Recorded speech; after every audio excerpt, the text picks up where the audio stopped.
আমাদের সময় রোমান্স শব্দটা খুব সুন্দর শব্দ বলেছো। আমাদের সময় রোমান্স হতে পারতো, প্রেম হতো না।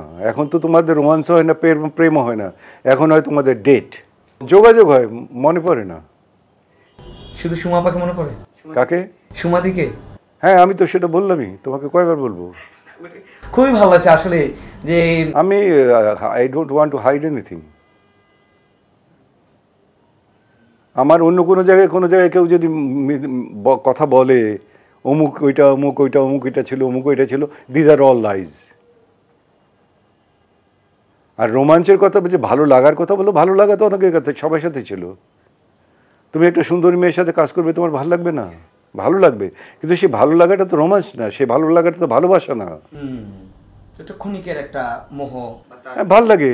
একটা মিষ্টি মেয়ে কথা বলতেছে, আমার এখনও যদি আমার এই বয়সে যদি একটা মিষ্টি মেয়ে এসে আমার সামনে কথা বলে, আমার ভাল লাগবে। এই ভালো লাগাটাকে তো তুমি অন্য নজরে দেখতে পারবে না। দেখতে যারা চায় তাদের নজর খারাপ, তাদের মন খারাপ, তারা দুশ্চরিত্র, লম্পট। আমাদের সময় রোমান্স শব্দটা খুব সুন্দর শব্দ বলেছো। আমাদের সময় রোমান্স হতে পারতো, প্রেম হতো না। এখন তো তোমাদের রোমান্স হয় না, প্রেমও হয় না, এখন হয় তোমাদের ডেট।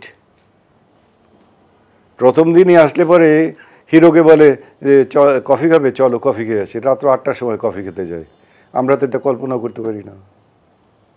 তা আমাদের তো ওই টাইম ছিল না। আমাদের তো ডেট, আমাদের ম্যাক্সিমাম ছিল চাইনিজ। আমরা সেই চাইনিজও তো খেতে যাইনি কোনোদিন, কোনো হিরোইনকে নিয়ে, কোনো হিরোকে নিয়ে। কোনো হিরোইন কখনো অফার দেয়নি যে পারস ভাই চলেন যে আজকে আমরা ডিনার করবো? বাইরে অফার করেন, পর থেকে বলেছে যে চলেন আপনাকে রান্না করে খাওয়াবো। হ্যাঁ, আমি 2 বাসায় খেয়েছি, 2 বাসায় রান্না করে খেয়েছি।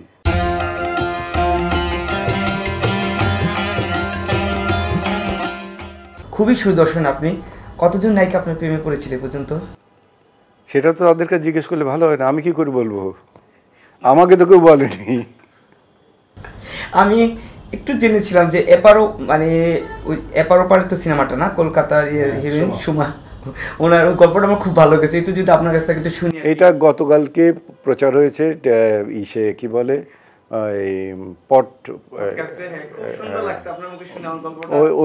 ওইটাই ফ্যাক্ট। ওনার সাথে কি সুমা, ওনার সাথে কি যোগাযোগ আছে? না, 50 বছর নাই, বাট স্টিল আমি সুমাকে ভুলতে পারিনি। ওনাকে কিভাবে আবিষ্কার করেছিলেন? জানি না, একটা লোক পাঠিয়েছিলাম, সে নিয়ে এসেছিল না দেখে। আসার পর নাকি সবাই হতাশ, শুধু আপনি তার উপরে বিশ্বাস রেখেছিলেন। এবং 3 মাস পরে সে চলে গেল এখানে, কিন্তু ওই 3 মাস তো আমি ভুলতে পারি না। সে কি যোগাযোগ করেনি? আমার লোকজন গেলে তাকে খাইয়েছে, পরিয়েছে। তোমাদের রিপোর্টাররা ওইখানে যায়, দিদি দিদি বললে পরে তাদের চা বিস্কিট খাওয়ায়, বলে আমার বাসা খেতে এসো। আবার ওরা বলে যে আমি এইবার একটা ফাংশানে আসছি, আজকে আসতে পারে না, পরের বার আসবো। আমার কাছে আসি, আবার সেই খবর বলে। আমি বললাম কোন দিদি? তো বলে ওরা। তো আমি বললাম যে আচ্ছা ঠিক আছে, ও কেমন আছে, একটা ছবি নিয়ে এসো তো দেখবো ওকে। তো ওরা ছবি এনে আমার কাছে পাঠিয়ে দিয়েছে। দেখলাম ছবিতে একই রকম চেহারা আছে, অলমোস্ট একটু মোটা। এই তো দেখা তার সাথে 50 ইয়ার্সের পরে। তাকে ভুলতে পারেন না? না। আরও তো এরকম সহশিল্পী আছে যাদের সাথে কাজ করেছেন, তারা এখন প্রবাস জীবন রয়েছে, তাদের সাথে যোগাযোগ হয়? শাবানা আপার সাথে যোগাযোগ হয়, মনে পড়ে না।